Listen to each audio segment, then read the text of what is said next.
Hola, mi nombre es Sebastián Paso y este es el video del trabajo autónomo número 3. Para ello se utiliza un artículo científico con un CJRQ1 y de acceso libre. Vamos a empezar porque comenzamos con el proceso cíclico real que involucra la glucosa en el ciclo de Cori. Este ciclo ocurre en el músculo esquelético y el hígado. No presenta cambios de fase, todas las reacciones ocurren en disolución acuosa y lo simplificamos en tres procesos intermedios. En este caso sería el proceso número 1, que es la glucólisis anaeróbica en el músculo. Podemos observar en la tabla, tenemos la siguiente reacción.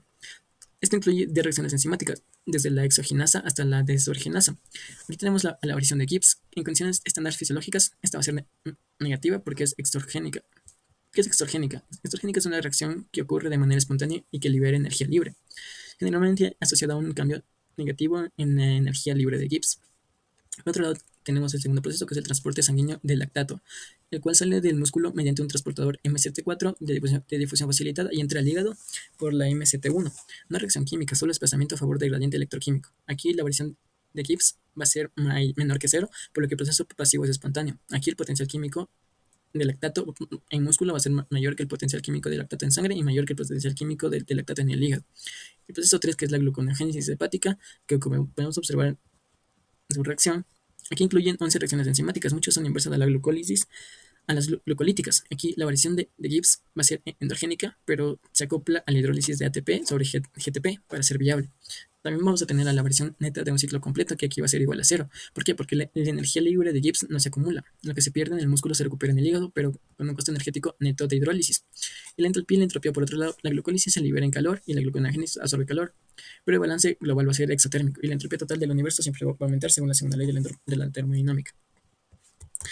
Si pasamos a la parte 2, tenemos que ahora profundizaremos en los procesos del ciclo, destacando la reacción reversible, que es la exogenasa, y la otra reversible, que es la fosfoglucosa isomerasa, ambos presentes en el músculo.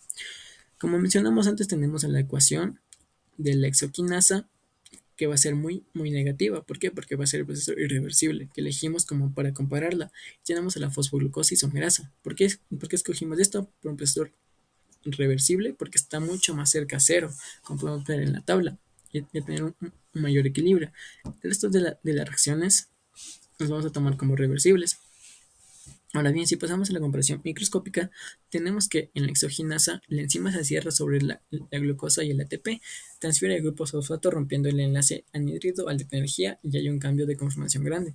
También tenemos que los reactivos de la glucosa, los ATP, tienen menos bueno, vibraciones y traslaciones y rotaciones accesibles que productos que son más cargados y se hidratan más, aumentando el desorden. Y también aumentamos ligeramente la entropía. ¿Por qué? Porque se libera ADP, que tiene más interacciones con el solvente. También aumentamos mucho porque la reacción es exotérmica y el calor cedido al entorno incrementa su entropía. Además, por parte de la reacción reversible, que es la isomerasa, la fosfoglucosa isomerasa, la enzima abre el anillo de GF6 a una forma lineal isomérica carbonila en el aldosa acetosa y cierra el anillo. Los reactivos y productos son isómeros estructurales, por lo que el número de estados conformacionales de hidratación es muy similar. Y la entropía va a ser aproximadamente cero. ¿Por qué? Porque el artículo mide que la reacción está cerca del equilibrio. Y además cambia muy poco, ya que la variación de la entalpía también es una reacción muy pequeña. Y además el proceso es reversible, por lo que el calor intercambiado es reversible y la entropía total no aumenta. A nivel microscópico, la irreversibilidad de la exogenasa se debe a que la energía química del ATP se dispara el calor y aumenta el desorden molecular.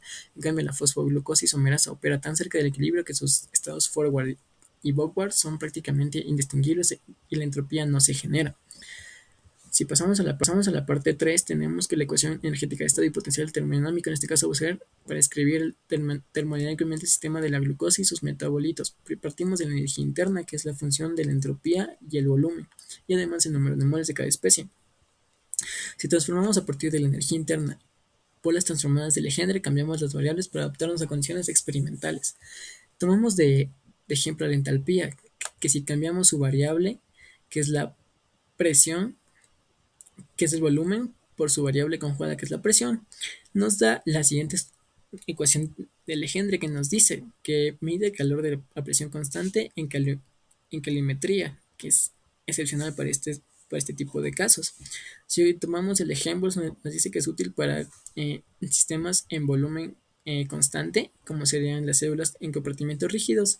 Y si tomamos energía libre de Gibbs, es más importante en bioquímica porque predice la espontaneidad, la temperatura y presión constantes y además de poder darnos el potencial químico.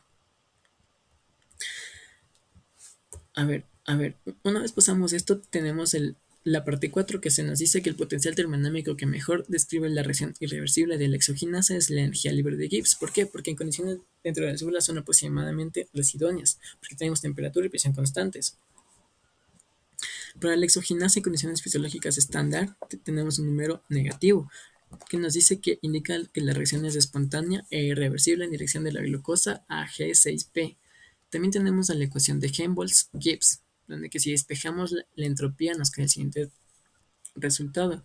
Esto nos dice que el estado inicial, las moléculas con enlaces covalentes de alta energía y electrones orbitales de baja entropía, el estado final se van a romper los enlaces anhídridos que se formaron por el éster fosfórico y los productos tienen más libertad, más interacciones y tienen mayor liberación de calor al entorno.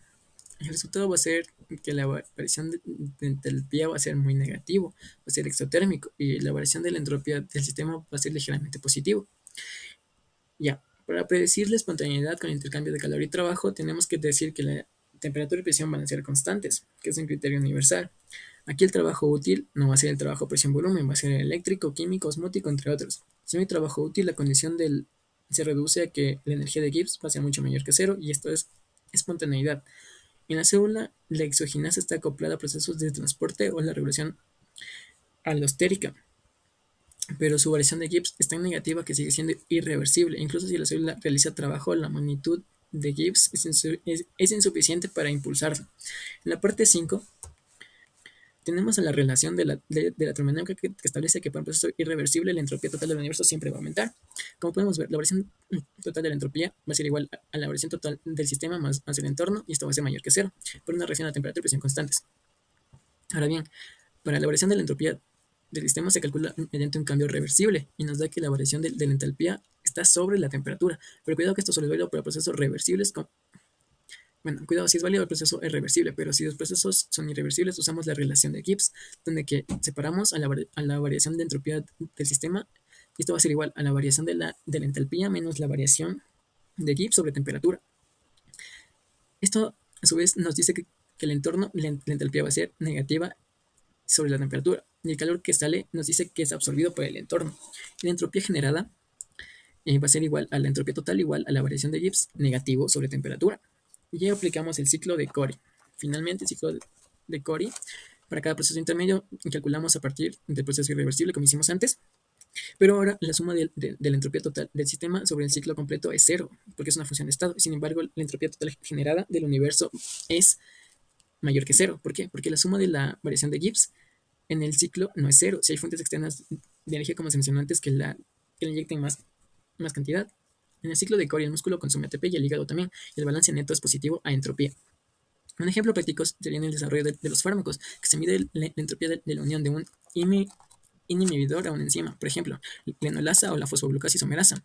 Usando ITC, que se obtiene la variación de la entalpía unión y la variación de Gibbs unión, y se calcula por la variación de entropía unión. Si la variación de la entropía unión es mayor que cero, la unión es favorecida por efectos entrópicos. Y si la variación de entropía unión es menor que cero, la unión está dominada por entalpía, enlaces de hidrógeno e interacciones iónicas. Así, la entropía ayuda a entender el mecanismo molecular de la interacción de un fármaco diana. Ahora, si pasamos por las relaciones de Maxwell derivadas y aplicadas a la biología, finalmente las relaciones de Maxwell se obtienen aplicando la igualdad de las derivadas parciales mixtas o potenciales termodinámicos, ya que son funciones de estado diferenciales de zetas. Tenemos aquí que con una condición de exactitud, si f es igual a xy, es una función de estado, y tenemos la siguiente ecuación. Si derivamos sus cuatro relaciones, empezamos por la de la energía interna y tenemos sus valores naturales, y serían la entropía y el volumen. Si los identificamos y los igualamos a la derivada mixta, tenemos el siguiente resultado. Y si aplicamos este mismo criterio para las demás energías, tenemos que en el Maxwell 1, la relación de cambio de temperatura de compresión a entropía constante es la expulsión de la sangre en un ejemplo del ventrículo izquierdo, que es un proceso casi adiabático que ayuda a diseñar prótesis valvulares minimizando la generación de la entropía. En Maxwell 1, tenemos a la reacción de cambios de temperatura con un volumen de entropía constante, donde que la aplicación sería una contracción cardíaca isovolumétrica. Cuando las válvulas están cerradas, el volumen no cambia, pero midiendo la presión generada se puede estimar la presión de entropía local. Maxwell 3, en este caso, sería para la energía libre de Helmholtz. Bueno, se nos dice que conecta el cambio de la entropía con el volumen de temperatura constante con el cambio de presión, de temperatura y volumen constante. Aquí sería una compresibilidad isotérmica de proteínas y membranas. En el Maxwell 4, por ejemplo, en energía libre de Gibbs, que es el más importante, usando en la bioquímica, permite calcular la variación de la entropía a presión constante a partir del coeficiente de expansión térmica. Y la aplicación sería en un organismo extremófilo que a presión hidrostática elevada, como en fosas oceánicas.